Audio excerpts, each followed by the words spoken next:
నమస్కారం. ఘంటారావానికి స్వాగతం. ముందుగా ప్రధాన అంశాలు. భారత అమ్ముల పొదిలోకి మరో 3 యుద్ధ నౌకలు. ముంబై నావల్ డాక్యార్డ్లో జాతికి అంకితం చేసిన ప్రధాని.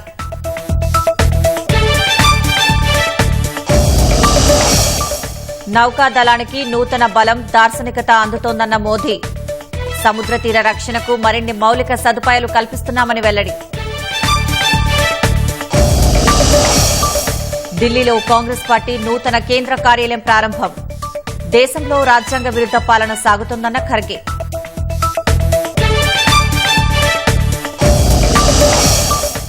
మద్యం కేసులో కేజ్రీవాల్ విచారణకు కేంద్ర హోంశాఖ అనుమతి.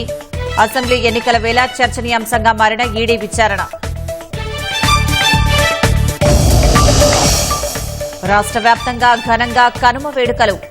పశువులను అందంగా అలంకరించి ప్రత్యేక పూజలు.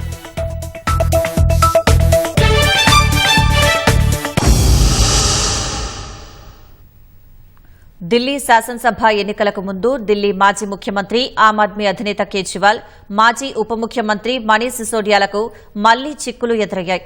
ఢిల్లీ మద్యం కుంభకోణానికి సంబంధించి మనీ లాండరింగ్ ఆరోపణలపై నమోదు చేసిన కేసులో కేజ్రీవాల్, సిసోడియాలను విచారించేందుకు ఎన్ఫోర్స్మెంట్ డైరెక్టరేట్కు కేంద్ర హోంశాఖ అనుమతి ఇచ్చింది. ప్రజాప్రతినిధుల్ని విచారించాలంటే ఈడీ ముందస్తు అనుమతి పొందాలని గత నవంబర్లో సుప్రీంకోర్టు ఆదేశించింది. ఈ నేపథ్యంలో కేజ్రీవాల్, సిసోడియాల విచారణకు అనుమతి కోరుతూ గత నెలలో లెఫ్టినెంట్ గవర్నర్ వీకే సక్సేనాకు ఈడీ లేఖ రాసింది. ఇందుకు ఆయన ఆమోదం తెలిపారు. ఈ విషయాన్ని ఈడీ కేంద్ర హోంశాఖ దృష్టికి తీసుకెళ్లింది. తాజాగా కేంద్ర హోంశాఖ కూడా ఇద్దరి విచారణకు అనుమతించింది. త్వరలో మాజీ సీఎం, డిప్యూటీ సీఎంలను ఈడీ అధికారులు విచారించే అవకాశాలున్నాయి. నూతన మద్యం విధానంపై నమోదు చేసిన కేసులో గతంలోనే కేజ్రీవాల్, సిసోడియాలను ఈడీ అరెస్ట్ చేసింది. సీబీఐ కూడా వారిపై కేసు నమోదు చేసి కస్టడీలోకి తీసుకుంది. వారిద్దరికీ సుప్రీంకోర్టును బెయిల్ మంజూరు చేసింది. జైలు నుంచి బయటకు వచ్చిన తర్వాత కేజ్రీవాల్ ముఖ్యమంత్రి పదవికి రాజీనామా చేసి ఆ బాధ్యతలను అతీషీకి అప్పగించారు. 77వ సైనిక దినోత్సవాన్ని సైనిక దళాలు ఘనంగా నిర్వహించుకున్నాయి. అమర జవాన్లకు ఘనంగా నివాళులర్పించాయి. దేశంలో బ్రిటిష్ పాలనకు ముగింపు పలికిన తర్వాత 1949లో field marshal general K M Cariappa భారత సైన్యానికి కమాండర్ ఇన్ చీఫ్ గా బాధ్యతలు స్వీకరించారు. ఆ సందర్భాన్ని పురస్కరించుకుని ఏటా జనవరి 15న సైనిక దినోత్సవాన్ని జరుపుకుంటారు. సైనిక దినోత్సవం సందర్భంగా పూణేలో వివిధ సైనిక విభాగాలు కవాతు నిర్వహించాయి. Chief of army staff general Upendra Dwivedi జవాన్లకు మెడల్స్ ప్రదానం చేశారు.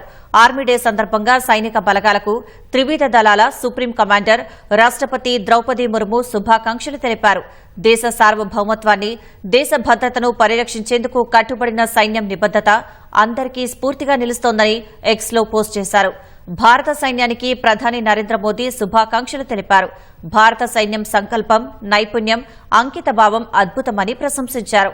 సాయుధ దళాలు, వారి కుటుంబాల సంక్షేమానికి కేంద్రం కట్టుబడి ఉందని మోదీ పేర్కొన్నారు. రక్షణ మంత్రి రాజ్నాథ్ సింగ్ కూడా సైనిక దళాలకు శుభాకాంక్షలు తెలిపారు. దేశ రాజధాని ఢిల్లీలో కాంగ్రెస్ పార్టీ నూతన కేంద్ర కార్యాలయాన్ని ఆ పార్టీ అగ్రనేత సోనియా గాంధీ, ఏఐసీసీ అధ్యకుడు మల్లికార్జున ఖర్గే ప్రారంభించారు. ఈ కార్యాలయానికి ఇందిరాగాంధీ భవన్ అని పేరు పెట్టారు. ప్రస్తుతం ఢిల్లీ అక్బర్ రోడ్డు 24వ నెంబర్ బంగ్లాలో ఏఐసీసీ కార్యాలయం ఉంది. ప్రభుత్వ భవనాల్లో పార్టీ కార్యాలయాలు నిర్వహించరాదని గతంలో కేంద్ర ప్రభుత్వం నిర్ణయం తీసుకుంది. అందుకు అనుగుణంగా పార్టీలు సొంత భవనాలు నిర్మించుకున్నాయి. అక్బర్ రోడ్డులోని భవనాన్ని 1978 నుంచి ఏఐసీసీ కేంద్ర కార్యాలయంగా వినియోగిస్తున్నారు. ఇటీవలే 9A కోట్ల రోడ్డులో 6 అంతస్తుల్లో ఆధునిక సౌకర్యాలతో కాంగ్రెస్ పార్టీ నూతన కార్యాలయ నిర్మాణాన్ని పూర్తి చేశారు. ఈ భవనం నిర్మాణానికి దాదాపు 15 ఏళ్లు పట్టింది. తాజాగా కాంగ్రెస్ నేతలు, కార్యకర్తల సమక్షంలో నూతన కార్యాలయాన్ని సోనియా గాంధీ ప్రారంభించారు. ఈ కార్యక్రమానికి లోక్సభలో ప్రతిపక్ష నేత రాహుల్ గాంధీ, ఎంపీ ప్రియాంక గాంధీ, కాంగ్రెస్ పాలిత రాష్ట్రాల సీఎంలు, మంత్రులు, ముఖ్య నేతలు 400 మంది వరకు హాజరయ్యారు.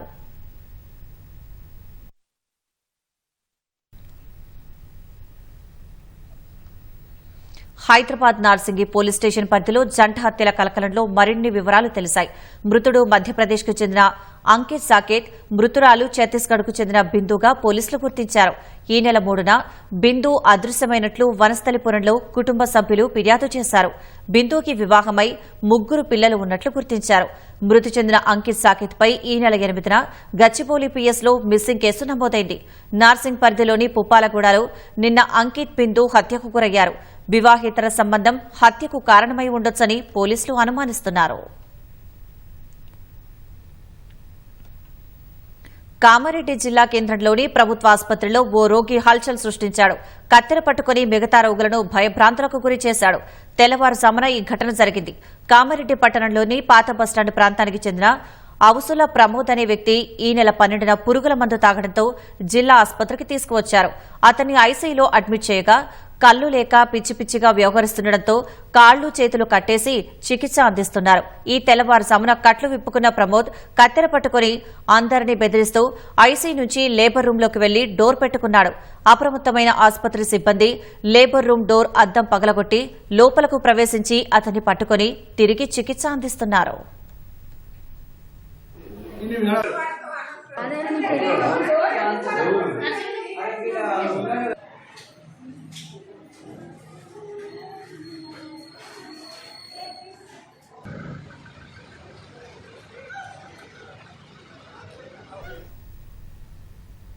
ప్రయాగ్రాజ్ మహాకుంభమేళాకు 3వ రోజు పెద్ద సంఖ్యలో భక్తులు తరలివస్తున్నారు.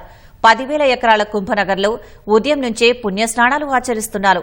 తొలి 2 రోజుల్లోనే 5 కోట్ల మందికి పైగా భక్తులు పుణ్యస్నానాలు చేసినట్లు ప్రకటించిన యూపీ సర్కార్ ఎలాంటి ఇబ్బందులు లేకుండా వసతి సౌకర్యాలను కల్పిస్తోంది.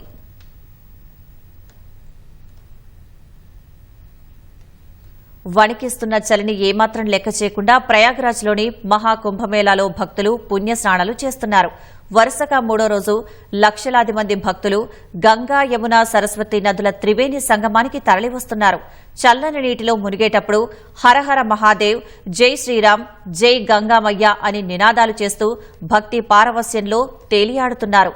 పిల్లలు, యువత, మహిళలు, వృద్ధులు పుణ్యస్నానాలను చేస్తున్నారు.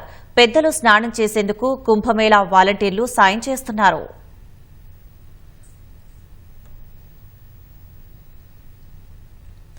తొలి 2 రోజులు 5 కోట్ల మందికి పైగా భక్తులు, సాధువులు పవిత్ర స్నానం చేశారు.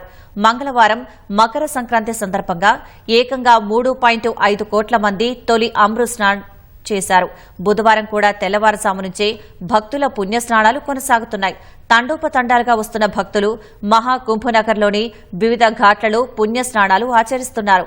సాధువులు, బాబాలు కుంభనగర్లో యజ్ఞాలు, పూజలు చేస్తున్నారు.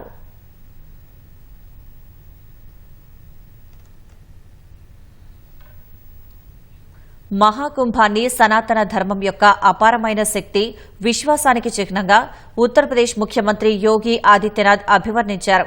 మహాకుంభమేళాలో మొదటి అమృత్ స్నానాన్ని విజయవంతంగా అమలు చేయడంలో పాలుపంచుకున్న అన్ని శాఖలు, సంస్థలకు సీఎం కృతజ్ఞతలు తెలిపారు. మహాకుంభమేళా భద్రత కోసం స్థానిక పోలీసులు, పారామిలిటరీ దళాలతో సహా 10,000 మందికి పైగా బలగాలను మోహరించారు. భక్తుల భద్రత కోసం ఎన్డీఆర్ఎఫ్ వాటర్ అంబులెన్స్లను మోహరించింది. ఆధునిక వైద్య సదుపాయాలతో కూడిన అంబులెన్స్, వైద్యులు, ఎన్డీఆర్ఎఫ్ సిబ్బంది 24 గంటలు సేవలు అందిస్తున్నారు. భక్తులు ప్రయాగ్రాజ్ చేరుకోవడానికి 3,000 ప్రత్యేక రైళ్లు సహా మొత్తం 13,000 రైళ్లను రైల్వే నడుపుతోంది. జనవరి 13న ప్రారంభమైన మహాకుంభమేళా ఫిబ్రవరి 26 వరకు కొనసాగనుంది.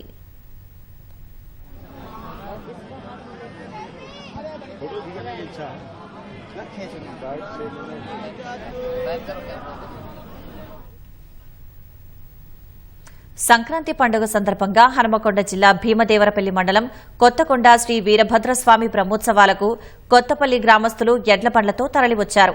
సుమారు 55 ఎడ్ల బండ్లను పువ్వులు, విద్యుత్ దీపాలతో చక్కగా అలంకరించుకుని ఊరేగింపుగా వీరభద్రస్వామి దేవాలయానికి చేరుకున్నారు. ఏళ్లుగా తమ గ్రామం నుంచి వీరభద్రస్వామి దేవాలయానికి ఎడ్ల బండ్లను ప్రదర్శనగా తీసుకురావడం ఆనవాయితీగా వస్తోందని గ్రామస్తులు చెప్పారు. పాడి పంటలు, కుటుంబాలను చల్లగా చూడాలని కోరుతూ ఎడ్ల బండ్లతో ఆలయం చుట్టూ ప్రదక్షిణలు చేస్తూ స్వామివారికి మొక్కులు చెల్లించుకుంటామన్నారు.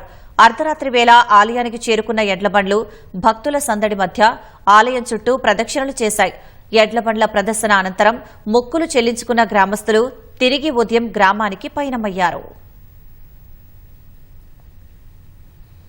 కనుమ పండుగ సందర్భంగా హైదరాబాద్లో మాంసాహార దుకాణాలు కిటకిటలాడుతున్నాయి. పండుగను పురస్కరించుకుని మటన్, చికెన్, చేపలను కొనుగోలు చేస్తున్నారు. సాధారణ రోజులతో పోలిస్తే ఈ రోజు మాంసాహార దుకాణాలు రద్దీగా ఉన్నాయి. కుమార్తెలు, అల్లుళ్లు, కుమారుడు, కోడళ్లు, మనవళ్లు, మనవరాల కోసం రకరకాల వంటకాలు చేస్తారు. రుచికరమైన మాంసాహార వంటకాలను రుచి చూసేందుకు భోజన ప్రియులు ఆసక్తి చూపిస్తున్నారు. మటన్ కిలో 800 నుంచి 900 రూపాయల వరకు విక్రయిస్తుండగా చికెన్ 220 రూపాయలుగా ఉంది. చేపలు రకాన్ని బట్టి కిలో 200 నుంచి 1000 రూపాయల వరకు ఉన్నాయి.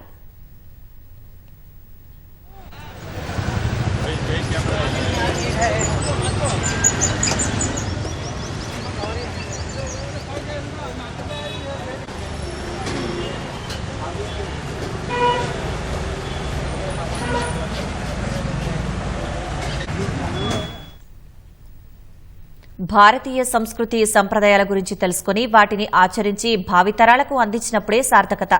ఇలాంటి కాలంలో సంప్రదాయ కళలపై మహిళలు ఆసక్తి కనపరుస్తున్నారు. చిన్న పెద్ద తేడా లేకుండా నచ్చిన కళలో శిక్షణ పొందుతున్నారు. నల్గొండ సాయినగర్లోని సాయిబాబా ఆలయంలో ఉచితంగా భజనలో శిక్షణ ఇస్తున్నారు.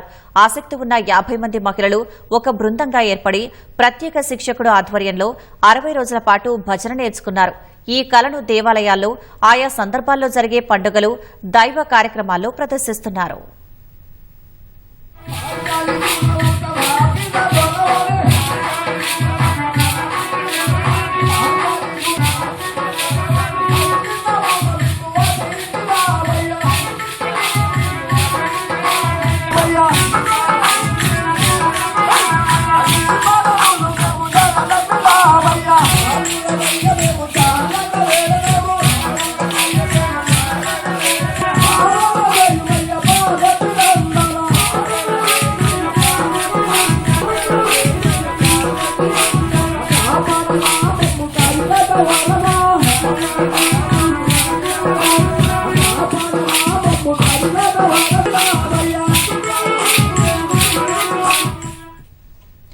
సంస్కృతి సంప్రదాయాలు అంటే ఎంతో ఇష్టమని, ఆ మక్కువతోనే భజన నేర్చుకున్నామని మహిళలు చెబుతున్నారు.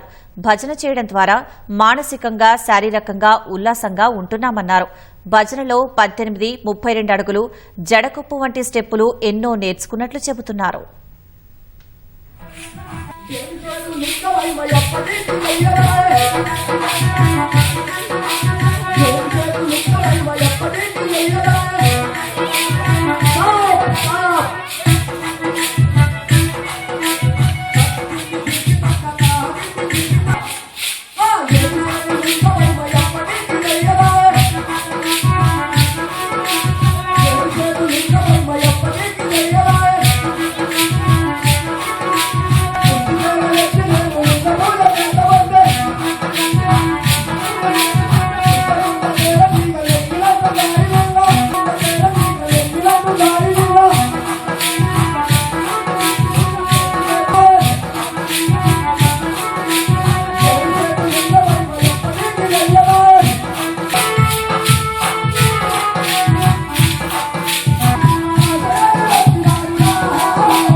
ప్రతిఫలం ఆశించకుండా ఉచితంగా మాకు చిడతలు నేర్పించడం ప్రారంభించారు. మేము దాదాపుగా 2 నెలల నుండి దీన్ని ప్రాక్టీస్ చేస్తున్నాము. ప్రతిరోజు సాయంత్రం 7:30 నుండి దాదాపు 9:30 వరకు అందరం ఆడవాళ్ళమందరం కలిసి చాలా మంచిగా నేర్చుకుంటున్నాము. ఎన్నో ఏండ్ల నుంచి మరుగుపడిన మన ప్రాచీన కళలు ఈ విధంగా వెలికితీసి మనము ఆధునిక కాలంలో కూడా ఇలా నేర్చుకోవడం అనేది చాలా బాగా ఆనందంగా అనిపించింది. ఇలాంటి కళలు ఈ ఆధునిక కాలంలో అందరూ యువతలు కానీ పెద్దవాళ్ళు కానీ నేర్చుకొని మన సంప్రదాయాన్ని, పద్ధతులని పాటించి భావితరాలకు అందించాలని నా కోరిక. భజన కార్యక్రమము, జడకొప్పులు, భజన 36 స్టెప్పులు, ఇవి నేర్చుకున్నాము. ఒకటో స్టెప్ నుండి 36 స్టెప్ల వరకు నేర్చుకున్నాము. రామలింగం మాస్టారు 2 నెలలుగా మాకు ఈ భజన కార్యక్రమంలో 1వ అడుగు నుండి 36 అడుగుల వరకు నేర్పించారు. జడకొప్పులు ఆట కూడా నేర్పించారు. కాళ్ళు ఇవ్వటం వల్ల మాకేమనిపిస్తుంది అంటే ఇది పల్లె వాతావరణం కూడా మాకు ఇక్కడ అబ్బినట్టు అనిపిస్తుంది. ఈ పల్లె వాతావరణాన్ని వీళ్ళు ప్రతిబింబజేశారు. రెండోది వీళ్ళంతా అక్క చెల్లెళ్ళ కలిసిపోతుంటే మాకు చాలా కడుపు సంబూరంగా ఉన్నది. ఈ పల్లెల్లో పుట్టిన పల్లెకాళ్ళన్నీ అంతరించిపోతున్నాయి. వీటిని కాపాడాలి ఎట్లా చేసి అనేది నాకు ఒక బాగా దృఢ సంకల్పం ఉండేది అన్నట్టుగా. మనకి ఇక్కడ మనవులు నేర్పనగానే ఉత్సాహంతో నేర్పిస్తామన్నా అది అని చెప్పి ఇక్కడ భజన కార్యక్రమం స్టార్ట్ చేయడం జరిగింది. మంచిగా ఒక 40-50 మంది ముందుకు వచ్చి నేర్చుకోవడానికి చాలా సంతోషకరమైన విషయం ఇది. వీళ్లకు నేర్పించే అవకాశం కలిగినందుకు నేను గొప్పగా ఫీల్ అవుతున్నాను సార్. మనం భజన చేసి ఇంటికి పోయినాక రకరకాల పాటలు ఇవి అడుగులు ఇవన్నీ మానసిక ఉల్లాసాన్ని కలిగిస్తున్నాయి అన్నట్టు సార్. ప్రశాంతంగా నిద్రపోవడం జరుగుతుంది అన్నట్టుగా. పండుగ సందర్భంగా సిద్దిపేట జిల్లా హుస్నాబాద్ మండలం పొట్లపల్లి శ్రీ మల్లికార్జున స్వామి ఆలయానికి భక్తులు పోటెత్తారు. తెల్లవారుజాము నుంచే మహిళలు బోనాన్ని స్వామివారికి సమర్పించుకుని ఎడ్ల బండ్లతో ఆలయం చుట్టూ ప్రదక్షిణలు చేసి మొక్కులు చెల్లించుకున్నారు. ఉదయాన్నే వీరశైవ ఆగమ సాంప్రదాయ పద్దతులు అగ్నిగుండాల కార్యక్రమం నిర్వహించారు. భక్తులు అధిక సంఖ్యలో పాల్గొని అగ్నిగుండాలు దాటారు. ఆలయంలో వీర ఖడ్గాలు వేస్తూ బండారి చల్లుతూ శరభ శరభ అంటూ నృత్యాలు చేశారు. కాకతీయుల కాలం నాటి ఈ పుణ్యక్షేత్రంలో దర్శనం చేసుకుని అగ్నిగుండాలు దాటితే మంచి జరుగుతుందని భక్తుల ప్రగాఢ నమ్మకం.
ఫార్ములా ఈ కార్ రేసులో మాజీ మంత్రి కేటీఆర్ సుప్రీంకోర్టును ఆశ్రయించారు.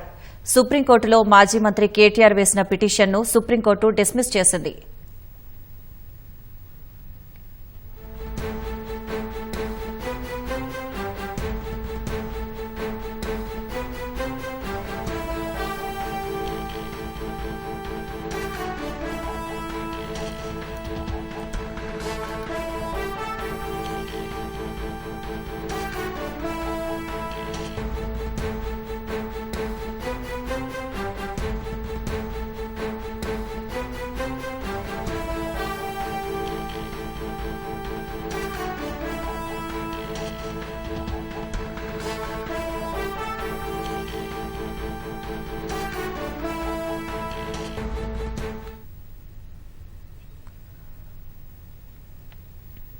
ఫార్ములా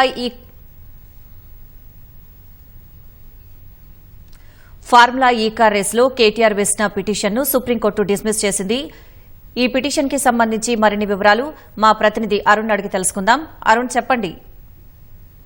ఫార్ములా ఈ రేస్ సంబంధించినటువంటి వ్యవహారంలో కేటీఆర్ సుప్రీంకోర్టును ఆశ్రయించగా ఈ రోజు సుప్రీంకోర్టులో జస్టిస్ బేలా త్రివేది, జస్టిస్ ప్రసన్న వర్లే నేతృత్వంలోని ధర్మాసనం ఎదుట విచారణ జరిగింది. తొలుత ఈ కేసుకు సంబంధించినటువంటి వ్యవహారంలో ఎక్కడ అవినీతి చోటు చేసుకోలేదని చెప్పి, దాంతోపాటు ప్రభుత్వ దానం దుర్వినియోగం కాలేదు, నిందితులుగా ఉన్నటువంటి కేటీఆర్ ఎలాంటి తప్పు చేయలేదు అని చెప్పి అక్కడ ఆధారాలు లేవు, అయినప్పటికీ రాజకీయ కారణాలతో కేసు నమోదు చేసి దర్యాప్తు చేపట్టారు. కాబట్టి కేసు విచారణను పూర్తి చేయాలని, కేసు కేటీఆర్ పై నమోదు చేసినటువంటి ఎఫ్ఐఆర్ ను క్వాష్ చేయాలని చెప్పి ఆయన తరపు న్యాయవాది హరియామ సుందరం వాదనలు వినిపించారు. ఈ వాదనలకు ప్రభుత్వం తరఫున హాజరైనటువంటి ముకుల్ రోజ్ కి సమాధానం కూడా చెప్పారు.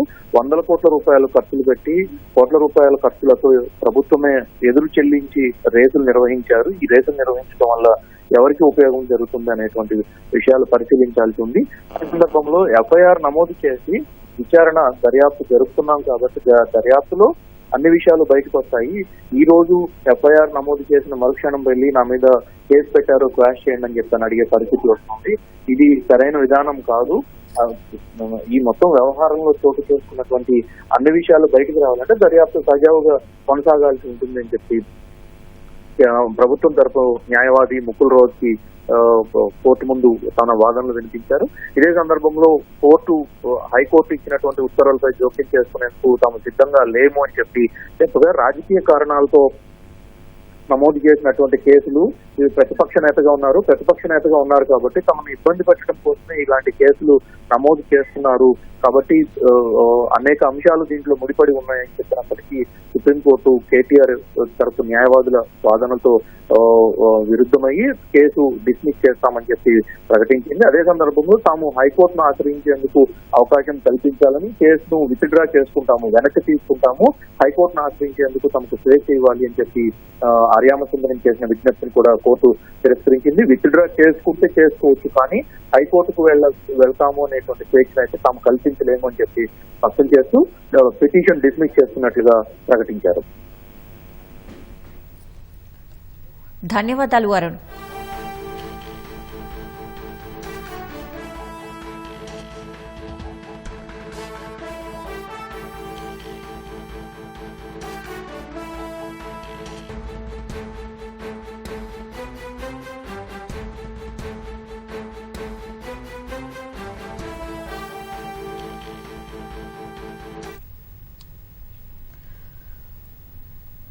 తాజా అంశాన్ని చూస్తున్నాం. ఫార్ములా ఈ కార్ రేసులో మాజీ మంత్రి కేటీఆర్ కు సుప్రీంకోర్టులో ఊరట దక్కలేదు. కేటీఆర్ వేసిన క్వాష్ పిటిషన్ను సుప్రీంకోర్టు డిస్మిస్ చేసింది.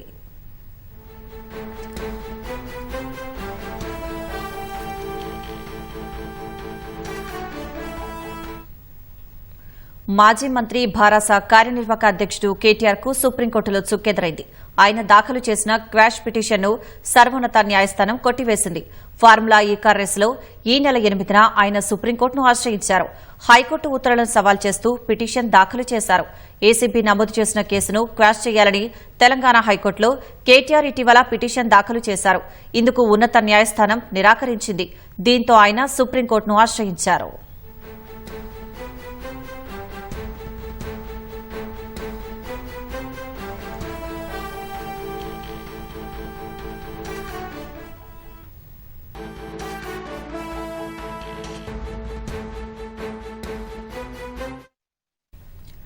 మాజీ మంత్రి భారాస కార్యనిర్వాహక అధ్యక్షుడు కేటీఆర్ కు సుప్రీంకోర్టులో చుక్కెదురైంది. ఆయన దాఖలు చేసిన క్వాష్ పిటిషన్ను సర్వోన్నత న్యాయస్థానం కొట్టివేసింది. ఫార్ములా ఈ కార్ రేసులో ఈ నెల 8న ఆయన సుప్రీంకోర్టును ఆశ్రయించారు. హైకోర్టు ఉత్తర్వులను సవాల్ చేస్తూ పిటిషన్ దాఖలు చేశారు. ఏసీబీ నమోదు చేసిన కేసును క్వాష్ చేయాలని తెలంగాణ హైకోర్టులో కేటీఆర్ ఇటీవల పిటిషన్ దాఖలు చేశారు. ఇందుకు ఉన్నత న్యాయస్థానం నిరాకరించింది. దీంతో ఆయన సుప్రీంకోర్టును ఆశ్రయించారు.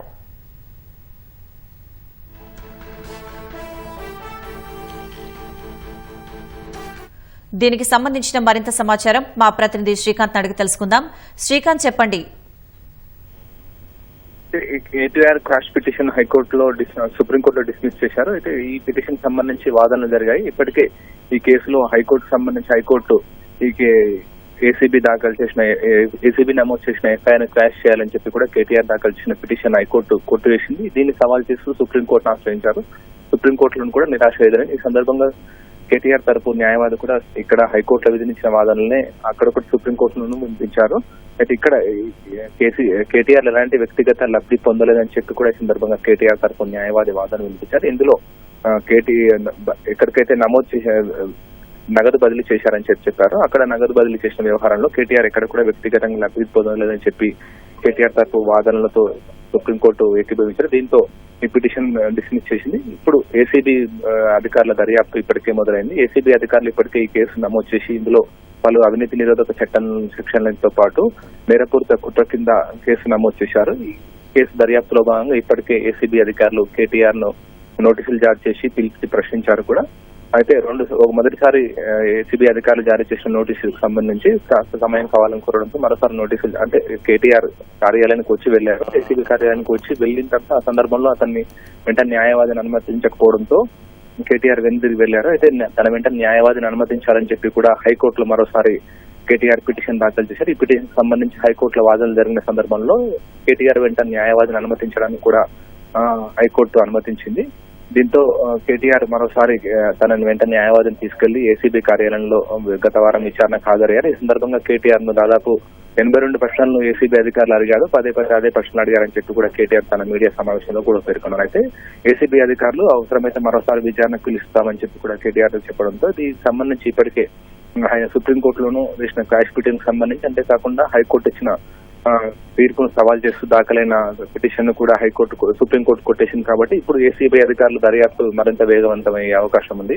ఇప్పటికే ఏసీబీ అధికారులు ఈ కేసులో బిఎల్ఎన్ రెడ్డితో పాటు అరవింద్ కుమార్ ను కూడా ప్రశ్నించారు, కేటీఆర్ ను కూడా ప్రశ్నించారు. ముగ్గురు ఇచ్చిన సమాధానాలను కూడా ఏసీబీ అధికారులను కూడా మొత్తం క్రోడీకరించి మరోసారి నోటీసులు జారీ చేసే అవకాశం ఉంటుంది. ఎందుకంటే రేపు విచారణకు సంబంధించి ఈడీ అధికారులు కూడా ఇప్పటికే ఈసీఐఆర్ నమోదు చేశారు. ఈసీఐఆర్ నమోదు చేసి అందులో భాగంగా ఇప్పటికే బిఎల్ఎన్ రెడ్డి, అరవింద్ కుమార్ ఇద్దరు కూడా ఈడీ అధికారులు ప్రశ్నించారు.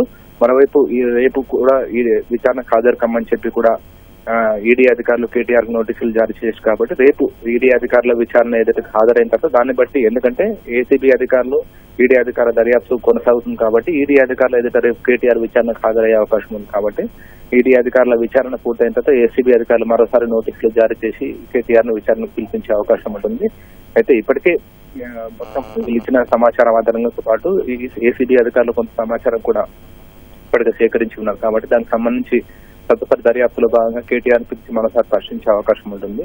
అవినీతి నిరోధక చట్టం ప్రకారం నమోదు చేసిన సెక్షన్లలో భాగంగా ఏసీబీ అధికారులు ప్రశ్నిస్తున్నారు. ఎందుకంటే అక్కడ ప్రజాప్రతినిధిగా ఉంటూ అంటే మంత్రిగా ఉండి అప్పటి ఈ వ్యవహారం జరిగినప్పుడు 2023 ఫిబ్రవరితో పాటు అంతకంటే ముందు జరిగిన ఒప్పందానికి సంబంధించి ఏసీబీ అధికారులు ఇప్పటికే పూర్తిగా సమాచారం సేకరించారు. కాబట్టి దానికి సంబంధించిన ప్రశ్నలన్నీ కూడా సిద్ధం చేసుకుని ఉన్నారు.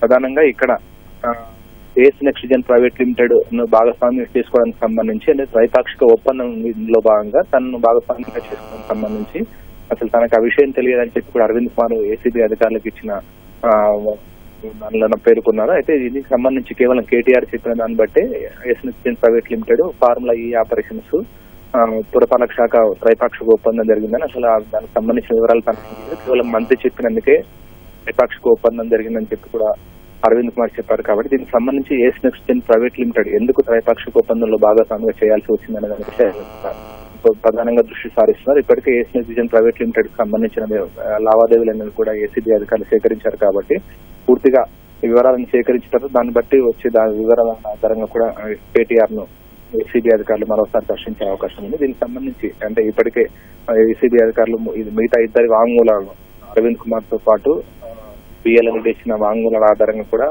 కేటీఆర్ ను మా ఏసీబీ అధికారులు మరోసారి ప్రశ్నించనున్నారు.